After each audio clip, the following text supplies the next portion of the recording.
Yes. Whenever I do camera stuff, I always get nervous. Why am I moving nervous? I don't know. Are you nervous? I'm not nervous. I'm just being nervous. I'm always like this.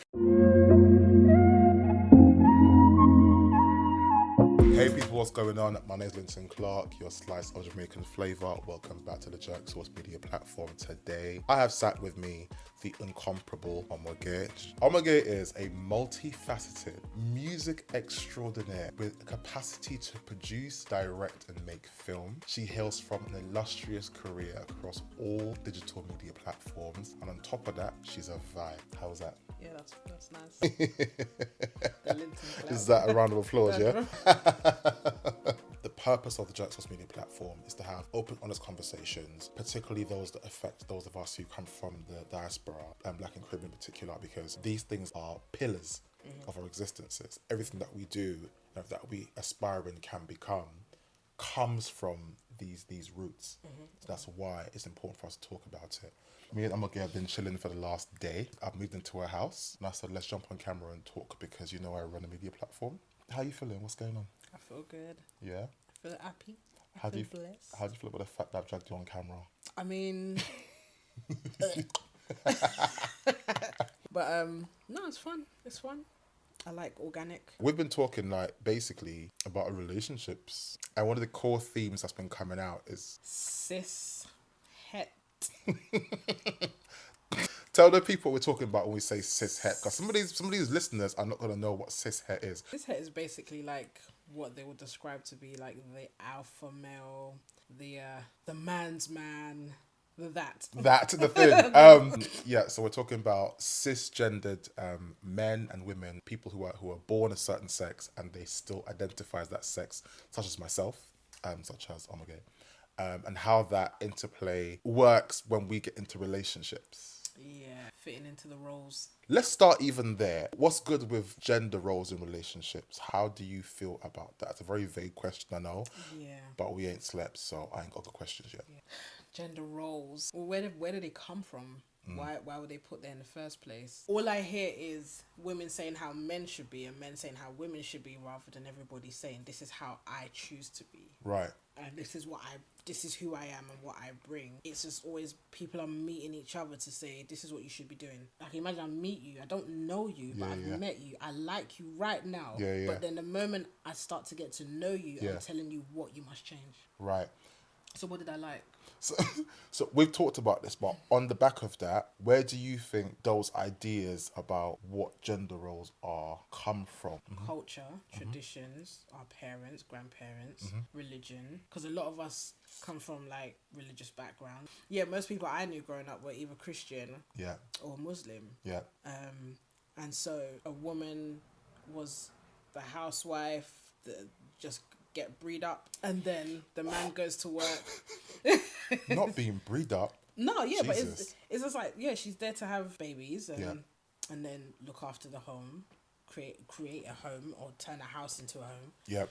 And then the man goes to work, brings home the bacon, and that's basically what we grew up to know. But then there were other details in between that not a lot of us saw. Right. When you say the details in between, are you talking about like the nuances of the actual relationships that were hidden from us? Imagine your view of communication is arguing or just not speaking at all. Okay, I hear you. So it's like communication is extremes. Either there's an argument or there's none. Nothing. Or someone's left the house and most times it's the father. Right. Okay. Wow. In our current social climate, what do you think is the main culprit for upholding these sort of unrealistic gender norms, I guess, in relationships when it comes to men and women? Oh, I think it's fear. I feel like everybody is on the same page of not wanting to repeat what they've seen. Right. But then there's a panic in that.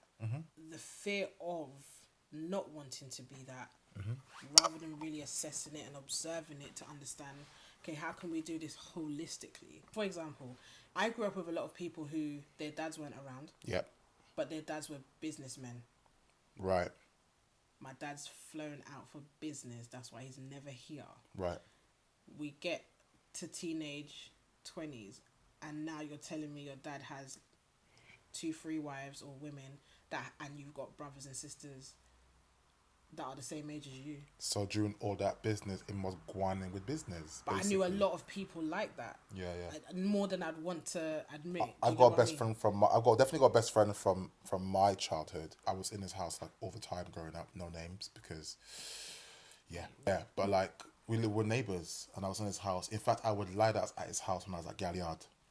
And one day, Mum went to his house to go and look for me. His mother was like, "Linton is not here," and yes, he was Nigerian. If you're watching, you know who you are. You know who you are. And yeah, I just saw his dad like 7 times in my entire 5 years at secondary school with him. Right. And come to find out, when his mum passed, rest her soul, there was a whole different family. And to me, a Jamaican who was being told by my Nigerian friends that we're the ghetto because we don't get married before we have kids, I was like, no, we ain't getting married, but also not having like random families. Like, not that either of those extremes are the ideal, but it was just very interesting from my perspective because of what my friends were saying. So yeah, there's definitely something in that. But then imagine that person growing up and saying, yeah, that's not going to happen to me because I saw what my mum went through. I may not have understood every stage, but I just don't want to be that. Right. And we're watching our parents and we're growing up. Our parents are our ideals, I guess, of ourselves. Yeah. It's like, is this who I'm going to grow up to be? Yeah, I don't want to be that. Yeah. Do you get what I mean? I don't want to be the single mum chatting with all my single mum friends and now we all sound like bitter black mums. And it's just like, how do I change that? And a lot of people go to the extremes of wanting to change it, and I feel like collectively we could find a holistic answer, but every individual is coming with their own version of how to manage that. Right. And then it projects when trying to get into relationships, because we're all coming with a fight. I like what you said about every individual comes with their own version of how to manage that, because I can certainly relate to that, and I think a lot of us can relate to that. Whenever I sit down with black people and talk about relationships, it always ends up being what's wrong. I get it, because a lot of shit is wrong, but I think where I'm in my life at 34, moving towards 35, I'm really interested in solution-based thinking. I'm really interested in things that create resolutions, that create opportunities for our children, things that heal our own traumas, and actually probably mend the relationships with those of our parents that we probably haven't been able to navigate. For those of us who have parents who are sensible, because some are full of foolishness. Anyway, Mum, it's not you. We have our issues, but I love you. Before she watches this and comes and cusses me, stressed. So, what you think is a good approach for me and you, who are both imperfect, who come from families, backgrounds, and partners who have left a scar and impact on us? How are we gonna get together in a healthy way and navigate communication? That takes taking responsibility for you. Mad. If I take responsibility for me and you're taking responsibility for you, we've already done most of the work. Right. So I'm not coming in with what you need to do for me. Right. Oof. Word. No, I hear it. It's like going to a party and everyone comes with a dish. Yeah. Do you get what I mean? Yeah. But if it's all left on one person to make that food, right. Imagine how that person feels with the pressure of making food all day for everyone to come and eat, and everyone just comes with their long hand. And one longer idiot will still come and complain, I don't like how the rice tastes. Right. But did you bring rice though? But you didn't bring anything. Yeah, I hear it. I actually hear it. If we all bring, then there's balance. Everyone can enjoy. One person isn't tired from doing all the work. This sounds very personal. I'm okay. No, in general, but deep it though, because even in relationships, right? Yeah. Imagine there's one person that's constantly being told what they have to change and what has to change about themselves, and it's just like, I'm constantly having to do this work based on what this person is telling me I need to do. Right. Who am I when they're telling me what to do? Who is it for? Is it for me or is it for them? And most times it's for that person. Okay.